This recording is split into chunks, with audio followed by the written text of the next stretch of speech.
বিসমিল্লাহির রহমানির রহিম। শুরু করছি মহান আল্লাহর নামে, যিনি পরম করুণাময় ও অসীম দয়ালু। সূরা আল হাসর। নবমণ্ডল ও ভূমণ্ডলের সবকিছুই মহান আল্লাহর মহিমা ঘোষণা করছে। নবমণ্ডল ও ভূমণ্ডলের সবকিছুই মহান আল্লাহর মহিমা ঘোষণা করছে। আর তিনি মহাপরাক্রান্ত, প্রজ্ঞাময়। তিনি সেই আল্লাহ, যিনি কিতাবী কাফেরদেরকে প্রথম সমাবেশেই আবাস হতে বহিষ্কার করে দিলেন। তোমরা কল্পনাও করোনি যে তারা বহিষ্কৃত হবে। আর তারা ধারণা করে রেখেছিল যে দুর্গসমূহ তাদেরকে আল্লাহ পাক থেকে বাঁচিয়ে দেবে। ধারণাতীতভাবেই তাদের উপর মহান আল্লাহর শাস্তি নাজিল হলো, আর তাদের অন্তরে ভীতির সঞ্চার হলো। তারা নিজ হাতেই নিজেদের বাড়িঘর ধ্বংস করে দিল, আর মুমিনদের হাতেও উজাড় করে দিচ্ছিল। হে চক্ষুষ্মানরা, উপদেশ গ্রহণ করো। আর আল্লাহ পাক তাদের ভাগ্য আর আল্লাহ পাক তাদের ভাগ্যে যদি নির্বাসনের সিদ্ধান্ত লিখে না রাখতেন, তবে জমিনেই তাদেরকে আযাব প্রদান করতেন। আর তাদের জন্য পরকালে আগুনের শাস্তি তো আছেই, কেননা তারা আল্লাহ পাক এবং তার রাসূলের বিরোধিতা করেছে। আর যে মহান আল্লাহর বিরোধী হয়, তবে মহান আল্লাহর আযাব অনেক কঠিন। যে খেজুর গাছ তোমরা কেটে ফেলেছ অথবা তাদের কাণ্ডের উপরে রেখেছ, তা তো মহান আল্লাহর নির্দেশেই হয়েছে, যেন তিনি পাপীদেরকে অপমানিত করেন।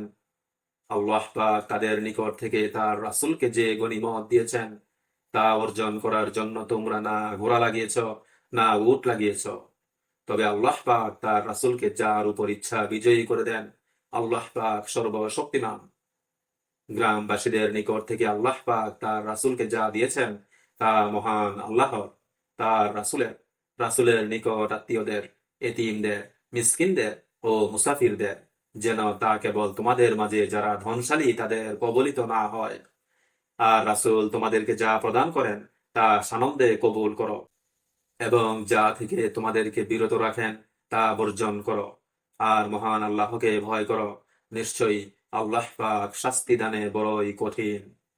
এই সম্পদে হক রয়েছে সেই মুহাজিরদের, যাদেরকে তাদের নিজেদের ঘর বাড়ি ও ধন সম্পদ থেকে বের করা হয়েছে।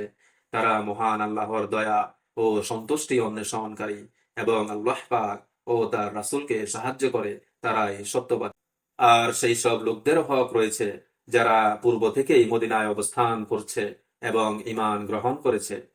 যারা তাদের নিকট হিজরত করে আসে তাদেরকে ভালোবাসে। মুহাজিরদেরকে যা প্রদান করা হয়, তাতে তারা অন্তরে কোনো ঈর্ষা পোষণ করে না। অভাবী হলেও তারা মুহাজিরদেরকে অগ্রাধিকার প্রদান করে থাকে। আর যারা কৃপণতা থেকে নিজেদেরকে মুক্ত রেখেছে, এরাই সত্যিকারের সফলতা লাভ করবে।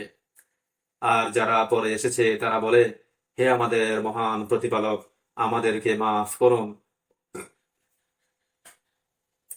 এবং আমাদের সেই ভাইদেরকেও ক্ষমা করুন, যারা আমাদের পূর্বে ঈমান এনেছে। আমাদের অন্তরে ঈমানদারদের জন্য হিংসা রেখো না। হে আমাদের প্রতিপালক, আপনি দয়াবান, করুণাময়। আপনি কি সেই মুনাফিকদের অবস্থা দেখেননি, যারা কিতাবের অনুসারী? তারা তাদের কাফের ভাইদের বলতো, তোমরা যদি বহিষ্কৃত হও, তবে আমরাও তোমাদের সাথে বের হব। তোমাদের ব্যাপারে কখনো কারো কথা মান্য করব না। তোমরা যদি আক্রান্ত হও, তবে আমরা তোমাদেরকে সাহায্য সহযোগিতা করব। আর আল্লাহ পাক সাক্ষ্য দেন যে তারা একেবারেই মিথ্যাবাদী। যদি তারা বহিষ্কৃত হয়, তবে এরা তাদের কখনো বের হবে না। যদি তারা বহিষ্কৃত হয়, তবে এরা তাদের সাথে কখনো বের হবে না। আর যদি আক্রান্ত হয়, তবে তাদেরকে সাহায্য করবে না। আর যদি সাহায্য করতে যায়ও, তবে তারা পৃষ্ঠ প্রদর্শন করবে। পরে তারা আর কোনো সাহায্য পাবে না। আল্লাহ পাক অপেক্ষা তোমরাই তাদের অধিক ভয়ের কারণ, তাই জন্য যে তারা নির্বোধ। তারা তোমাদের সাথে সরাসরি যুদ্ধ করবে না, করলেও সুরক্ষিত গ্রাম অথবা দুর্গের মাঝে অবস্থান করবে। তাদের মধ্যাকার যুদ্ধই ভয়ানক। তাদের দেখে ধারণা হবে তারা সংঘবদ্ধ, কিন্তু আসলে তারা বিভিন্ন মনের, কেননা এরা সেই সব লোক যারা নির্বোধ। এরা সাজাপ্রাপ্ত পূর্ববর্তী সেই সব মানুষদের মতোই, আর তাদের জন্য রয়েছে যন্ত্রণাদায়ক শাস্তি। মুনাফিকদের দৃষ্টান্ত শয়তানের মতোই।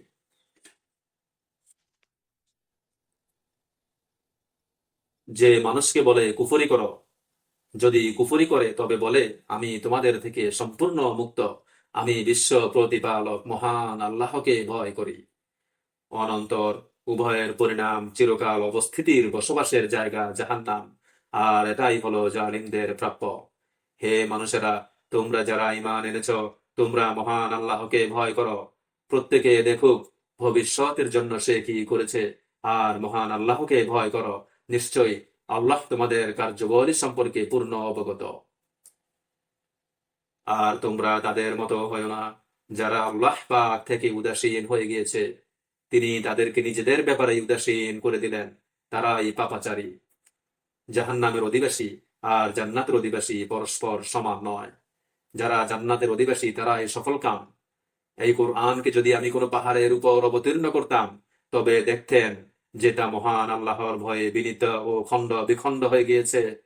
মানুষের জন্যই এসব বিস্ময়কর দৃষ্টান্ত প্রদান করে থাকি, যেন তারা গভীরভাবে চিন্তা করে। তিনি আল্লাহ, তিনি ব্যতীত আর কোনো ইলাহ নেই। গুপ্ত এবং প্রকাশ্য সবই তিনি পরম করুণাময়। গুপ্ত এবং প্রকাশ্য সবই তিনি জানেন। তিনি পরম করুণাময়। তিনি আল্লাহ, তিনি ব্যতীত আর কোনো মাবুদ নেই। তিনি মালিক, তিনি পবিত্র, তিনি শান্তি, তিনি নিরাপত্তাদাতা, তিনি রক্ষক, তিনি পরাক্রান্ত, তিনি প্রবল, তিনি মহান। আল্লাহই সকল প্রকার শিরক থেকে পুত পবিত্র, মহান। তিনি আল্লাহ, তিনি স্রষ্টা, তিনি উদ্ভাবনকারী, তিনি আকৃতি দাতা। আর তারই জন্য সর্বোত্তম নাম সমূহ রয়েছে। নবমণ্ডল ও ভূমণ্ডলে যা কিছু রয়েছে তার সবই তার পবিত্রতা ও মহিমা ঘোষণা করে। তিনি মহাপরাক্রান্ত, প্রজ্ঞাময়।